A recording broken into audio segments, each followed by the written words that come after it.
कभी धूप दे कभी बदलियाँ, दिलो जान से दोनों कबूल हैं, मगर उस नगर में ना कैद कर जहाँ ज़िंदगी की हवा न हो। महानगर के अपार्टमेंट कल्चर में रहने वालों पे ये शायरी कितनी सही तरीके से बैठता है। आपके पास कोई 1000-1200 स्क्वायर फीट का कहने को सर पे छत होता है, लेकिन उस छत के नीचे ना तो आपको खुलकर सांस लेने की आज़ादी है, ना ताज़ी हवा है, ना धूप है।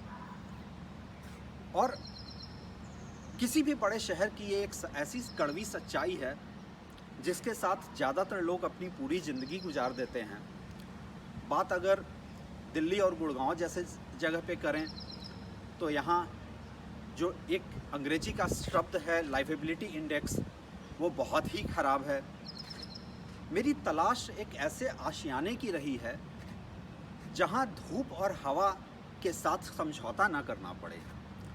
ये तलाश आज मुझे द्वारका एक्सप्रेसवे पर लेकर आई है।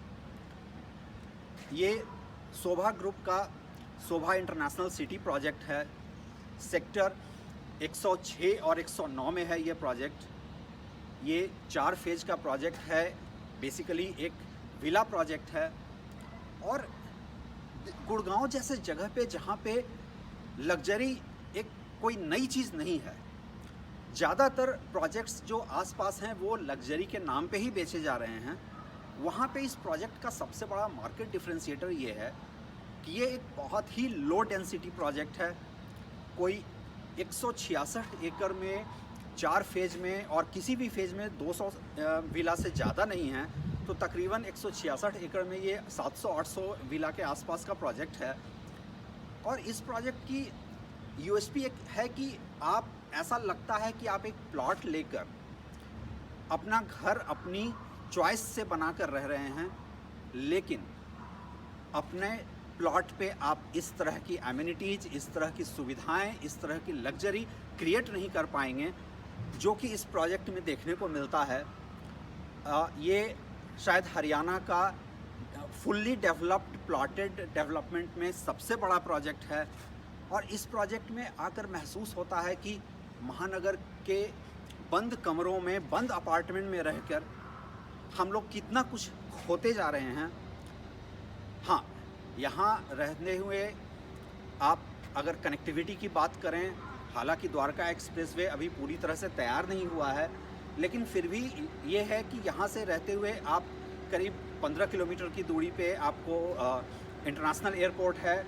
आपके पास कनेक्टिविटी के लिहाज से 15 से 20 किलोमीटर पे वेस्ट दिल्ली भी कनेक्टेड है, साउथ दिल्ली भी कनेक्टेड है, गुड़गांव भी कनेक्टेड है।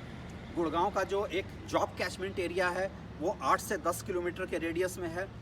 तो इतनी सारे सुविधाओं, इतनी सारी कनेक्टिविटी, इतने सारी लग्जरी के एम्बियंस के बीच में ये प्रोजेक्ट है। बात अगर द्वारका एक्सप्रेसवे की भी करें, ऐसा नहीं है कि यहाँ पे लग्जरी प्रोजेक्ट की कोई कमी है। बहुत सारे लग्जरी प्रोजेक्ट्स यहाँ लॉन्च हो रहे हैं। ज़्यादातर लग्जरी प्रोजेक्ट्स जो है वो multi storeyed high rise apartment हैं। जो कुछ गिने चुने विला प्रोजेक्ट्स हैं वो अपने एमिनिटीज़ में इस प्रोजेक्ट को मैच नहीं कर पाएंगे।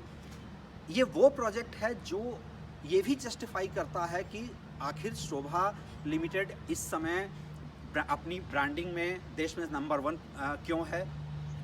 लेकिन जब मैं आपको ये बात कह रहा हूँ तो मैं एक बात ये भी बता दूँ, हालांकि ये प्रोजेक्ट बहुत अच्छा टेक ऑफ हुआ है। फर्स्ट फेज पूरा सोल्ड आउट है। 4 से 12 करोड़ के बीच का प्राइस पॉइंट पे एक ऐसे मार्केट में जो अभी डेवलप हो रहा है, प्रोजेक्ट पूरी तरह सोल्ड आउट है। सेकंड फेज भी मतलब आधे से ज़्यादा इन्वेंट्री सेल आउट हो चुका है। लेकिन मुझे ऐसा लगता है कि इस प्रोजेक्ट की वो मार्केट पोजिशनिंग नहीं की गई है जहाँ हम ये कह सकते थे कि ये प्रोजेक्ट शोभा का एक फ्लैगशिप प्रोजेक्ट बन सकता है। और अगर हम देखें तो इस पूरे मार्केट में द्वारका एक्सप्रेसवे में शायद ये टॉप पिक भी होगा। इस प्रोजेक्ट की रेटिंग की मैं बात करूं तो ट्रैक टू रियल्टी की तरफ से मैं इसे ग्रेड A+ दूंगा। बहुत गिने चुने प्रोजेक्ट्स हैं जिसको ट्रैक टू रियल्टी ने A+ रेटिंग दी है। ये प्रोजेक्ट पूरी तरह से A+ रेटिंग को डिजर्व करता है। इसके बावजूद कि इस प्रोजेक्ट की बहुत चर्चा, बहुत हाइप, बहुत बज़ डेवलपर ने क्रिएट नहीं किया है, लेकिन फिर भी ऐसा लगता है कि यहाँ पे दरों दीवारें भी कहने लगी हैं, कभी कहा नहीं किसी से तेरे फसाने को, न जाने कैसे खबर हो गई जमाने को। इसी खबर के साथ मैं रवि सिन्हा